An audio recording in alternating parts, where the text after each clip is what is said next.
मथे जी खुश्की खां कीअं महफ़ूज़ रहिजे। हूअं त मथे जी खुश्की हिकु अहिड़ी शइ आहे जंहिंजो कंहिं ख़ासि मौसम सां वास्तो न आहे, पर अक्सर ॾिठो वियो आहे त सियारे जी मौसम में उन जी शिदत वधी वेंदी आहे। मथे में पैदा थींदड़ खुश्की जे नतीजे में मथे जी सतह ते अछे रंग जा छिलड़ा पैदा थी वेंदा आहिनि। मथे जी खुश्की खे हिकु क़िस्म जो इन्फेक्शन बि क़रार ॾेई सघिजे थो, पर उन खे रुॻो हिकु इन्फेक्शन सम्झणु दुरुस्त न हूंदो।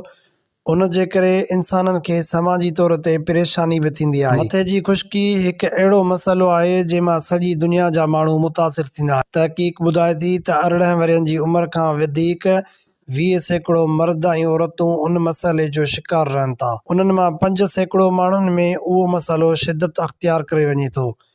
मथे जी खुश्की छो थींदी आहे?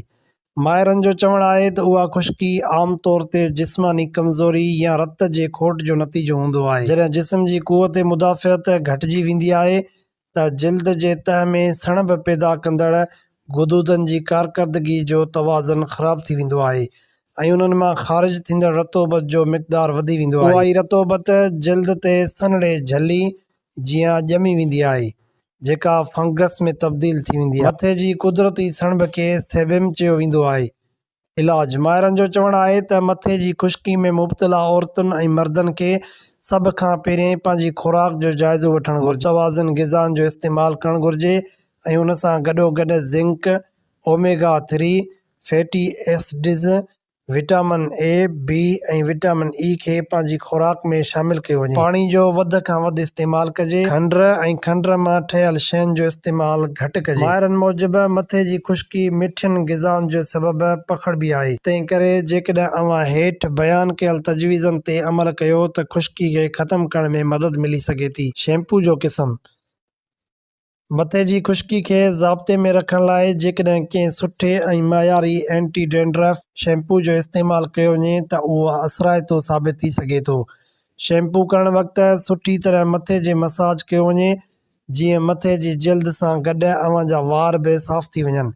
मार्केट में दस्तियाब आम एंटी डैंड्रफ शैम्पू उन वक़्त ताईं असराइता साबित थींदा आहिनि जेसिताईं उन्हनि जो इस्तेमालु जारी रखियो वञे।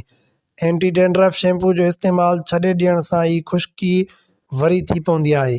जेकॾहिं अव्हां सां बि उहो ई मसइलो आहे त वधीक रहनुमाई लाइ अव्हां खे जिल्द जे माहिर डॉक्टर सां राबितो करणु घुरिजे। मथे जी ख़ुश्क मसाज: वारनि खे रोज़ानो बुरुश कयो वञे। उन सां खुश्की जा छोॾा लहण सां गॾु मथे जी जिल्द में रत जी गर्दिश तेज़ थी वेंदी आहे। तंहिं करे मथे जी जिल्द जी ख़ुश्क मसाज रोज़ानो करणु घुरिजे। नारेल जो तेल: राति जो सुम्हण वक़्तु ज़ैतून या नारेल जो तेल मथे में लॻायो वञे। ईअं करण सां खुश्की जा छोॾा उभिरी जल्द खां धार थियनि था। सुबुह जो उथी आमला या को ॿियो सुठो तेल वारनि जे पाड़नि ताईं सुठे नमूने विझी हल्के गरम पाणी सां मथो धोतो वञे। अहिड़ी तरह खुश्की ख़तमु थी वेंदी। उहो अमल हफ़्ते में 2 या 3 भेरा ज़रूरु कयो वञे। अगरि ही वीडियो असांजी तव्हांखे पसंदि आई हुजे त असांजे चैनल सिंधी डॉक्यूमेंट्री खे ज़रूरु सब्सक्राइब कजो।